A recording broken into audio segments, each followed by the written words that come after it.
இந்திய கடலின் குட்டி பாதுகாவலனாக களமிறக்கிய கருப்பு டிராகன்.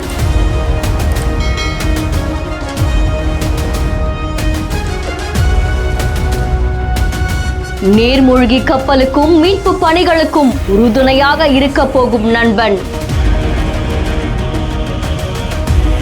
6வது வீரரை பிரம்மாண்டமாக கடலில் களமிறக்கிய இந்தியன் நேவி.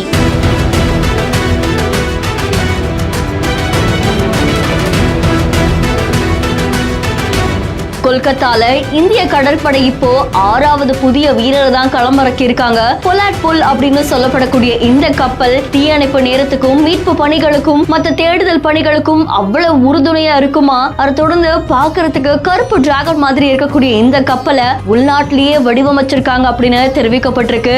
இந்தியன் நேவி அவங்களுடைய எக்ஸ் வலைத்தளத்துல வீடியோ ஒண்ணு பகிர்ந்திருக்காங்க.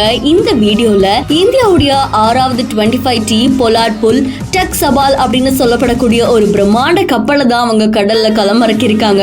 பூஜையோட இந்த கப்பல் களமிறக்கப்பட்டிருக்கு. கொல்கத்தாவுடைய WPS அதிகாரியான ஸ்ரீகுமார் அவர்கள் தலைமையில தான் இந்த கப்பல் களமிறக்கப்பட்டிருக்காமா. நீர்மூழ்கி கப்பலுக்கு வரையறுக்கப்பட்டிருக்கக்கூடிய நீர்ல நிறுத்தல், அதுக்கப்புறமா இறக்குதல், அது மட்டும் இல்லாம சுழற்சி செய்யும் போது இந்த கப்பல் அவ்வளவு உதவிகரமா இருக்கும் அப்படின்ற மாதிரியும் தெரிவிக்கப்பட்டிருக்கு. அதே மாதிரி தேடுதல் பணி மற்றும் மீட்பு நடவடிக்கைகளுக்கும் இந்த கப்பல் உதவிகரமா இருக்கும் அப்படின்னு சொல்லப்படுது. TRSL அப்படின்ற நிறுவனத்தால தான் இந்த கப்பல் உருவாக்கப்பட்டிருக்காமா.